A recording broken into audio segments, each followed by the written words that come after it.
¿Qué harías si despertaras en la ciudad más poderosa de la tierra y al caer la noche vieras sus templos envueltos en llamas? Si las columnas del foro, orgullo de 1000 años de imperio, se llenaran no de discursos y procesiones, sino de gritos de agonía, espadas manchadas y cuerpos tendidos en la sangre. ¿Qué pensarías si los dioses que siempre protegieron a Roma guardaran silencio? Si sus estatuas de mármol fueran derribadas en las plazas y el humo negro se elevara como si el cielo mismo abandonara a los hombres? ¿Y si, en medio de todo, el emperador, ese que debía ser la encarnación del poder y la gloria romana, se mostrara incapaz de defender la ciudad eterna? ¿Qué sentirías al comprender que la eternidad podía morir en solo 3 días? Esto no es una leyenda inventada para asustar niños. No es una profecía del Apocalipsis ni un relato bíblico dramatizado. Esto ocurrió en el año 410 después de Cristo. Roma, la ciudad eterna, la joya de Occidente, fue saqueada por los visigodos liderados por Alarico. Durante 3 días, las calles que habían visto desfiles triunfales de césares y emperadores se convirtieron en un infierno de fuego, saqueo y ruinas.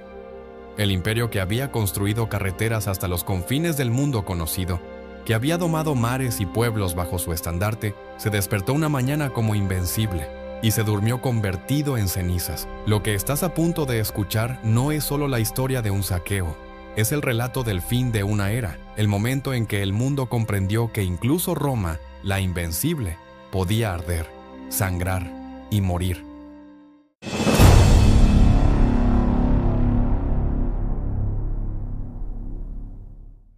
A comienzos del siglo V, Roma ya no era la ciudad de los césares victoriosos, sino la sombra de lo que había sido. Durante siglos, la ciudad había sido el corazón del mundo. Las legiones partían de sus puertas para conquistar reinos.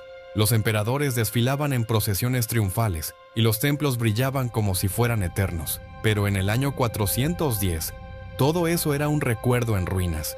El imperio romano estaba dividido. En Oriente, Constantinopla, la nueva Roma, aún era fuerte. Murallas impenetrables, comercio floreciente, emperadores con tesoros en oro y seda. En Occidente, en cambio, el poder se desmoronaba. La capital ya no era Roma, sino Rávena, una ciudad rodeada de pantanos, más fácil de defender, pero símbolo de debilidad.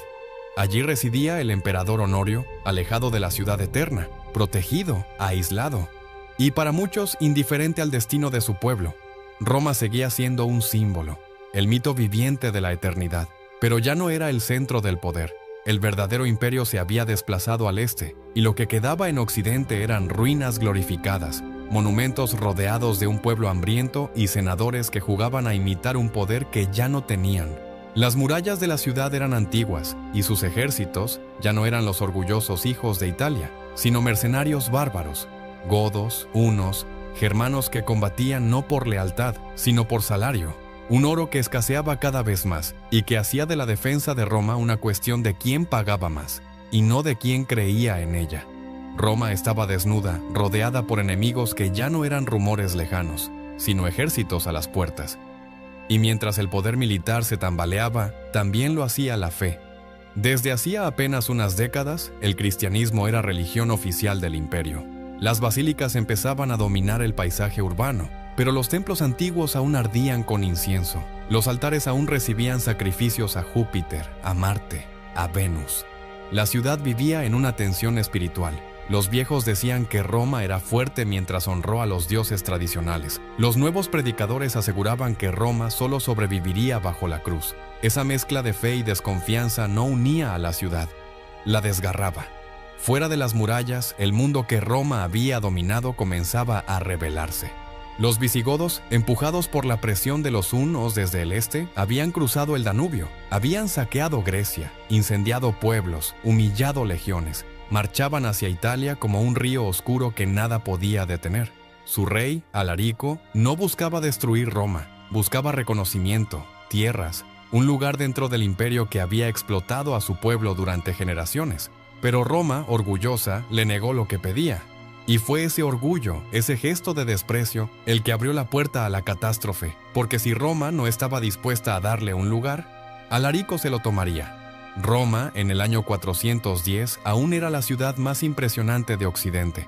Desde las colinas, las murallas se extendían como un cinturón de piedra. El Tíber cruzaba sus entrañas, reflejando puentes, templos y foros que aún contaban la gloria de los Césares. Pero lo que se veía por fuera no siempre coincidía con lo que se vivía por dentro. En los palacios del Palatino, los senadores aún celebraban banquetes, comían pan blanco, vino traído de Hispania, aceitunas de África. Algunos tenían esclavos griegos que les recitaban poemas, otros artistas que pintaban frescos para adornar paredes que ya empezaban a agrietarse. Pero bajo esas cenas lujosas había miedo. Miedo a los impuestos descontrolados, a los ejércitos que ya no obedecían, a las noticias de ciudades saqueadas en Grecia y Galia.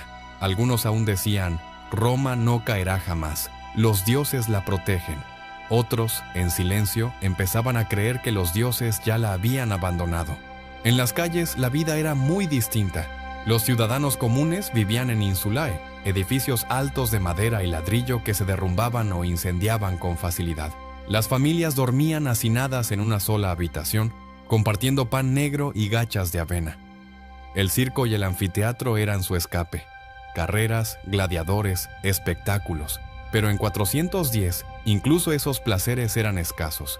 El suministro de trigo africano se había interrumpido por los conflictos. El pan y circo que había mantenido dócil al pueblo ya no llegaba con la misma abundancia. El murmullo en las calles era constante. ¿Dónde está el emperador? ¿Por qué no viene a defendernos? El pueblo veía con rabia cómo Honorio permanecía seguro en Rávena, lejos de la amenaza. Y estaban los esclavos, miles de ellos, la base invisible de la ciudad. Cocinaban, limpiaban, transportaban agua desde las fuentes, atendían en las termas. Ellos no esperaban protección ni gloria de Roma. Para ellos, un cambio de manos podía significar libertad, o una nueva cadena.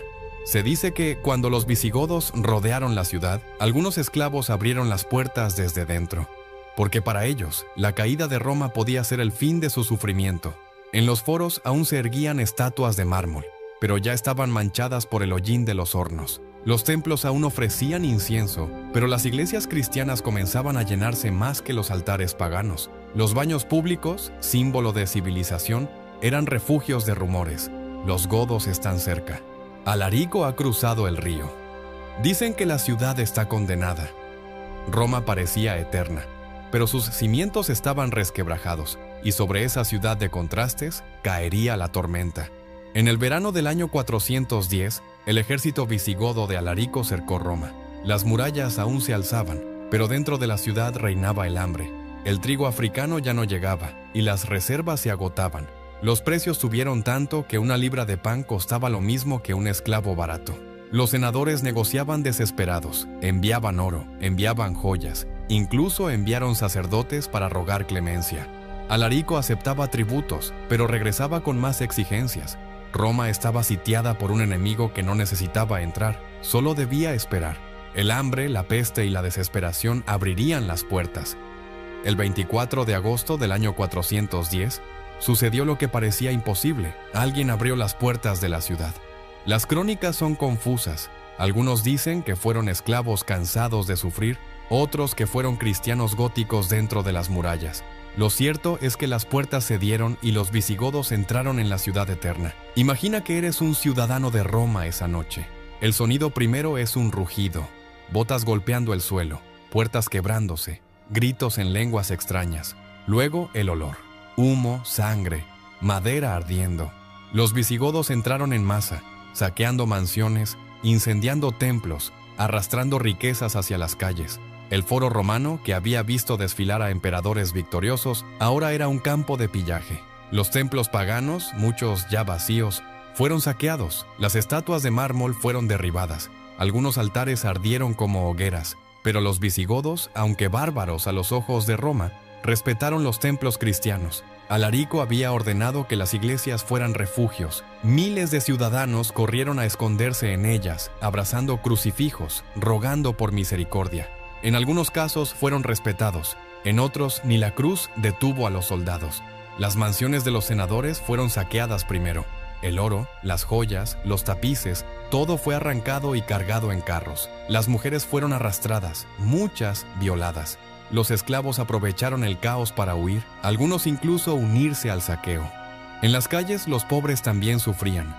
Sus casas de madera fueron incendiadas, el fuego corrió por barrios enteros. Se calcula que Roma ardió durante 3 días completos. Cuando los visigodos se marcharon, Roma quedó en ruinas. Las calles estaban cubiertas de cadáveres, los templos ardían aún en humo, las familias vagaban en busca de hijos desaparecidos, las madres lloraban sobre cuerpos inertes. Lo que había sido símbolo de eternidad se había convertido en una ciudad saqueada como cualquier otra.